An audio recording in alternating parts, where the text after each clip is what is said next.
যেই দোয়া পড়লে আসমান থেকে ধুপ করে একটা বস্তায় টাকা পড়ে যাবে, আপনি ঋণ দিয়ে দিবেন, আপনার স্থাবর সম্পত্তিতে হাত দেওয়া লাগবে না। অনেক লোক বলে, হুজুর ঋণ পরিশোধের আমল শিখাইয়া দেন।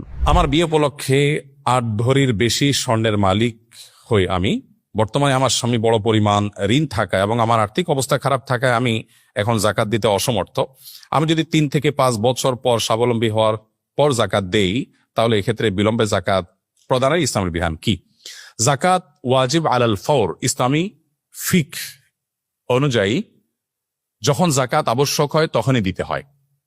যদি আপনার মনে হয় যে এখন জাকাত দেওয়ার মতো ব্যক্তি আপনি খুঁজে পাচ্ছেন না বা আরো উপযুক্ত ব্যক্তি পাবেন, তাহলে টাকা আলাদা করে রাখলেন, হিসাব আলাদা করে রাখলেন, একটু পরে দিলেন, ঠিক আছে।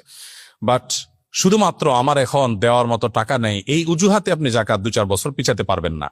আপনার 8 ভরি স্বর্ণ থেকে খুব সামান্য পরিমাণ বিক্রি করলে কয়েক বছরের জাকাতের টাকা হয়ে যাবে। আমরা বেশিরভাগ মানুষ চাই আমারটা আমার কাছে থাকুক, আমি এক্সট্রা ফাওটা দিয়ে কোন রকম জাকাত দেওয়ার চেষ্টা করব। অনেক লোক বলে, হুজুর ঋণ পরিশোধের আমল শিখাইয়া দেন। আমি বলি, ঋণ পরিশোধের আমল হলো স্থাবর অস্থাবর সম্পত্তি বিক্রি করে ঋণ দিবেন, এটা হলো ঋণ পরিশোধের আমল। বলে, না হুজুর সেটা না তো, আমি দোয়া চাইছি, একটা দোয়া শিখাই দেন। তাই আমি বলছি, আমি বুঝছি, আপনি চাচ্ছেন আমি এমন কোন দোয়া শিখাই দিই যেই দোয়া পড়লে আসমান থেকে ধুপ করে একটা বস্তায় টাকা পড়ে যাবে, আপনি ঋণ দিয়ে দিবেন, আপনার স্থাবর সম্পত্তিতে হাত দেওয়া লাগবে না। আপনি সেই দোয়া চাচ্ছেন।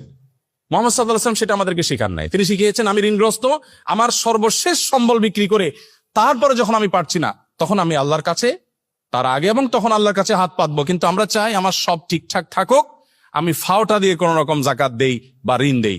এটা মুসলিম সুলভ চিন্তাধারা বা মানসিকতা নয়। নবী সাল্লাল্লাহু আলাইহি ওয়াসাল্লাম বুখারীর হাদিসে বলেছেন, কিয়ামতের আলামত সমূহের মধ্যে থেকে একটা হলো জাকাতকে মানুষ জরিমানা মনে করবে, দণ্ড মনে করবে, দিতে চাইবে না। জাকাত দিতে পারা তো সৌভাগ্যের, এটা আমার আখিরাতের অ্যাকাউন্টে জমা হচ্ছে, আমি সওয়াব পাবো। তাহলে সেক্ষেত্রে আমার কেন সামান্য অংশ বিক্রি করে দিতে কার্পণ্য হচ্ছে বা দ্বিধা হচ্ছে? এটা করা উচিত নয়। অবশ্য মেয়েদ, এখানে প্রশ্ন বোঝা যাচ্ছে না, আপনার স্বামীর ঋণ আছে, তাতে আপনার কি? আপনার স্বামীর ঋণ আছে, তাতে আপনার কি? মুশকিল হলো স্বর্ণের মালিক আসলে কে, এটা ক্লিয়ার না। এটা কি নারী নিজে না তার স্বামী? আমাদের দেশে এক্ষেত্রে একটা বড় বড় ধরনের গোজামিল আছে। স্বর্ণ দিয়ে দেওয়া হয় মেয়েকে, যে তোমাকে দিলাম, মোহর হিসাবে দিলাম, ইত্যাদি ইত্যাদি।